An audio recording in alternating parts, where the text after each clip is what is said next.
You don't have to like my blog, but it's the only one that's like it, as opposed to trying to make it like everybody else. And that's what we do for a living. We tell stories, not slogans, stories. Patience is for the impatient. Who picks average? Who picks mediocre? Nobody. We got Google, we got Facebook, we got eBay, we got Amazon. None of them spend any money on advertising. The way you're going to get what you want or cause the change that you want to change to happen is you're going to figure out a way to get your ideas to spread. If you can get the first 2 breaths over with, you're going to get the balloon filled up because it's downhill from there. Just like skiing, the goal is not to get to the bottom of the hill. The goal is to have a bunch of good runs before the sun sets. The challenge that entrepreneurs have, I think, is to stop looking for someone with a rule book. Consumers don't care about you at all. They just don't care. He's an American author, entrepreneur, marketer, and public speaker. He's the author of 17 books. Tribes and Linchpin are his 2 best-selling books. His blog is considered to be the #1 blog in the marketing space according to Ad Age Power. He's Seth Godin, and here are his top 10 rules for success. You know, I can tell you, I started my blog about 5 years ago. If you type Seth into Google, you'll find it. And along the way, people have said, why don't you have Twitter? Why don't you have video? Why don't you have a podcast? Why don't you have comments? Why don't you have this? Why don't you have that? And there's lots of things I could have done. And if I had done those things, I wouldn't have had the blog I have today. But by saying, this is all I'm willing to do, it's going to be just this, once a day, me and my voice, and I'm not going to pay attention to the way other people are telling me a blog is supposed to be. You don't have to like my blog, but it's the only one that's like it, as opposed to trying to make it like everybody else's. How many people visit your blog? More than I can count. I actually don't spend a lot of time looking at the numbers because then I spend all my time trying to make the numbers go up. And my goal isn't to have the most popular blog. My goal is to have my blog, to be whatever I need it to be in that moment. And so I've forced myself not to study the stats. I do know Technorati says I'm the 12th most popular blog in the world, which is fine. I'll take it. And it's growing. But what I'm really focused on is what kind of email do I get? Do I get email from people who say, yeah, I'll look at your blog every once in a while? Or do I get email from people who say, I've been reading it for 6 weeks and look what I changed in my life. Thank you for inspiring me to do that. And that's what gets me out of bed to do it every day. I love going to farmers markets. And if you go to the farmers market and this guy's got better strawberries than this guy because he's using less of something in it, he'll tell you the details. But no one's waiting there because this guy's got a cuter sign. Because this guy's telling a story that's resonating with me. And that's what we do for a living. We tell stories, not slogans, stories. Little Red Riding Hood is a story. Once you've heard it, you're going to remember it for your whole life. And it's something that resonates and that it matches the way we want to see the world. So when we see a kid with a lemonade stand, it's different than when we see a vending machine selling lemonade, even if it's exactly the same product, because the story around it is what people are paying for. So when I meet small business people, all I ask them is not what's their balance sheet, but what's their story. Why should I pick you? Why do I care about what you're doing? And if you start giving me all this inside baseball statistics about why you're 2% better than some other competitor, I'm already glazed over, because that's not part of the way I see the world. Patience is for the impatient.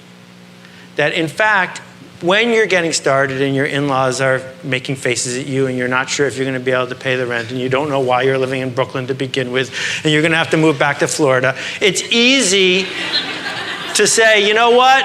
I need to go faster to pick up these scraps and pick up these scraps. And sometimes what that does is it gives you the foot up to get to the next level, but sometimes what that does is it just makes you a scrap collector.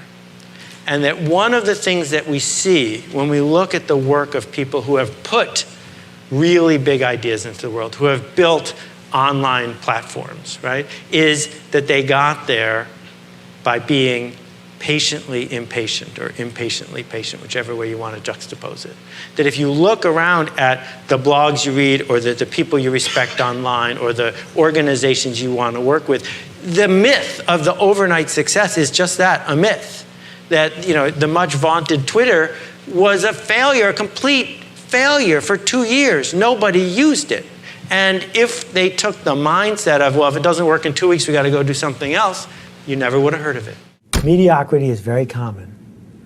It means being average. Average people are average. Mediocrity is for losers. The reason mediocrity is for losers is given the choice of 5 places to eat lunch, are you going to pick the mediocre one?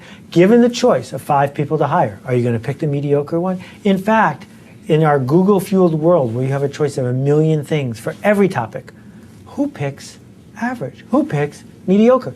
Nobody. So as a salesperson, you have a big problem because there's all this pressure on you to be average, all this pressure to have a bigger kit bag, selling more items, all this pressure to call on more and more people, offering them more and more, to fit in, to wear the same clothes as every other salesperson, to show up the same way as every other salesperson, make the same pitch, and be cheaper. And guess what? Nobody wins at cheaper except for maybe Walmart. That the big win is when you refuse to settle for average or mediocre. And you say, I'm going to give up 90% of what I could do. And here's an example. If I go to yahoo.com, there's 150 links on that one page. A couple years ago, if I went to google.com, there were 3. So Google lost all the opportunities to drive people to finance, to drive people to weather, to drive people to this, to drive people to that, and instead they did one thing. And so if someone said, where should I search? Even though the searches were very similar, everyone said, go to Google, because they stood out as opposed to being in the middle. And I talked about this a little bit in Purple Cow, but this takes it further. In Purple Cow, I said, the only way to win is to be talked about, because you can't advertise your way, you can't spam your way, you can't call your way into a presence. You get there by people talk about you. But no one talks about, oh, I know this really average carpeting salesman. Never, right? What they talk about is the barefoot carpeting salesman who doesn't wear shoes, and here's why, and let me tell you about what happened when I bought something, blah, blah, and that spreads the word. So what we grew up with was Mad Men. Mad Men was advertising and marketing with the same thing. If you spend enough money on advertising, you would succeed. But now that's over. So what we're left with is the product is the marketing. Look, we got Google, we got Facebook, we got eBay, we got Amazon. None of them spend any money on advertising. They spend all their money on making something people will talk about. So if you think about the Leaning Tower of Pisa, now they didn't make it lean on purpose, but if you ever go to Pisa, there's tons of tourists there, because if you see the Leaning Tower, you can talk about it when you go home, right? Where it doesn't matter that just 100 miles away is the Parthenon, which is one of the most beautiful buildings in the world. It's subtle. It's not easy to talk about. So the question is, are you going to build something that's as interesting as the Leaning Tower of Pisa? Are you going to make a product or a service that when people are done using it, they can't help but tell their friends about? This guy named Otto Rohwedder invented sliced bread. And he focused, like most inventors did, on the patent part and the making part. And the thing about the invention of sliced bread is this, that for the first 15 years after sliced bread was available, no one bought it, no one knew about it. It was a complete and total failure. And the reason is that until Wonder came along and figured out how to spread the idea of sliced bread, no one wanted it. That the success of sliced bread, like the success of almost everything we've been talking about at this conference, is not always about what the patent is like or what the factory is like. It's about, can you get your idea to spread or not? And I think that the way you're going to get what you want or cause the change that you want to change to happen is you're going to figure out a way to get your ideas to spread. And it doesn't matter to me whether you're running a coffee shop or you're an intellectual or you're in business or flying hot air balloons. I think that all this stuff applies to everybody regardless of what we do. That what we are living in is a century of idea diffusion. That people who can spread ideas, regardless of what those ideas are, win. I was never good at this. And the reason I was never good at this is it turns out, if you've ever tried it, that the first couple breaths are really hard. Getting started is the opposite of the plunger. Getting started with this is really hard. But if you do the physics, after the first 2 breaths, the percentage change in latex that you're making gets smaller and smaller and smaller with each breath. And that the model is, if you can get the first 2 breaths over with, you're going to get the balloon filled up, because it's downhill from there. So the way I look at the resistance, even before I knew what it was called, is pretty straightforward. If I'm going to do the first 2 breaths, I'm going to finish it. So I'm really obsessively careful about what I decide to do the first 2 breaths about. Because I know that if I start it, then it's all downhill. I'm gone. I'm going to ship. So I thrash at the beginning. Right? At the beginning, there's lots and lots and lots of argument and discussion with the lizard brain. Lots and lots and lots of thinking and scenario planning that says, wait a minute, if I do these first 2 breaths, If I start thinking about a cover or a thesis or whatever, I'm going to finish it.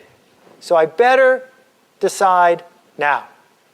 The end result is you get a lot of spare time on your hands because you're not resisting. You're not delaying. You're not saying, oh, I need to see this next episode of Mad Men because there might be something useful in it for the next thing I'm going to write. You don't have that conversation because you're already over the first 2 breaths and it's all downhill from there. There isn't just one dip, Gerhard. It's not like, let's get through that dip and we're done. Steve Jobs helped invent the personal computer, helped launch the graphical interface, helped launch the MP3 business, helped launch computer animation at Pixar. He's not done, right? The point is, just like skiing, the goal is not to get to the bottom of the hill. The goal is to have a bunch of good runs before the sun sets. And so what great salespeople do is not get through one dip and say, I'm done, I'm going to the beach. They look for the next dip because that's all life is a series of dips. That's why we're here, to go through the dips. You know, the facts are facts. In the last 25 years, the number of jobs created by the Fortune 500 is 0. Big companies don't create jobs. We know this. Big government doesn't pay attention to that because they're financed by big corporations. But what we know is that our future is being described and built by entrepreneurs. The challenge that entrepreneurs have, I think, is to stop looking for someone with a rule book. Stop looking for some franchise or how-to book or dummy's guide to say, send me this money, do this, you will succeed. Because that's not where growth comes from. That's being a pawn in somebody else's game. What I'm arguing for is doing the hard work of being original and the difficult work of navigating without a map. Because if you do that, that is when you earn money and when you've created value. Consumers don't care about you at all. They just don't care. Part of the reason is they got way more choices than they used to and way less time. And in a world where we have too many choices and too little time, the obvious thing to do is just ignore stuff. And my parable here is you're driving down the road and you see a cow and you keep driving. Because you've seen cows before. Cows are invisible. Cows are boring. Who's going to stop and pull over and say, oh, look, a cow? Nobody. But if the cow was purple, isn't that a great special effect? I could do that again if you wanted. If the cow was purple, you'd notice it for a while. I mean, if all cows are purple, then you get bored with those too. What marketers used to do is make average products for average people. That's what mass marketing is. The thing that's going to decide what gets talked about, what gets done, what gets changed, what gets purchased, what gets built is it remarkable? And remarkable is a really cool word because we think it just means neat, but it also means worth making a remark about. And that is the essence of where idea diffusion is going. Thank you so much for watching. I made this video because Chris7820 asked me to. So if there's a famous entrepreneur that you want me to profile next, leave it in the comments below, see what I can do. I'd also love to know which of Seth Godin's top 10 rules had the biggest impact on you. Leave it in the comments and I'll join in the discussion. Thank you so much for watching. Continue to believe, and I'll see you soon.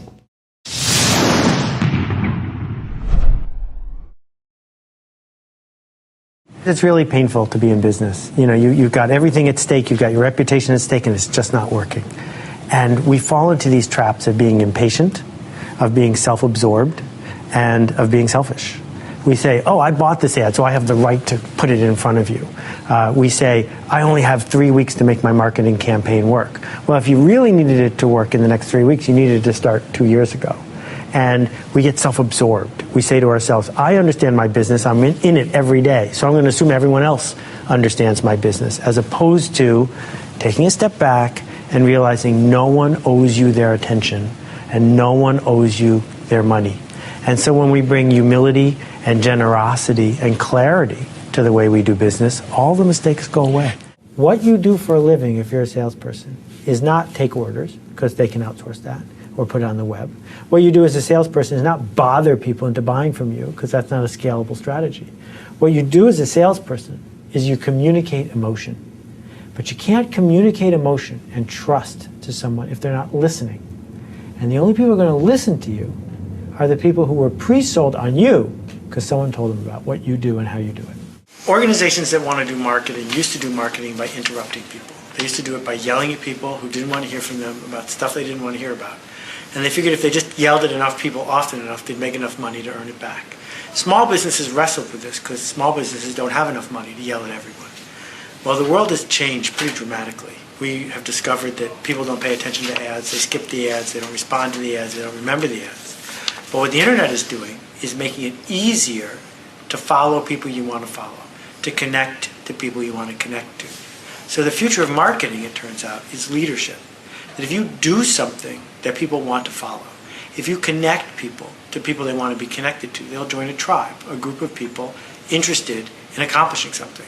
And if you can lead a tribe, then the marketing will take care of itself. Small businesses have a lot of advantages here. The biggest one is they're run by human beings, whereas big businesses are often run by committees. People don't want to follow a committee. They want to follow a person.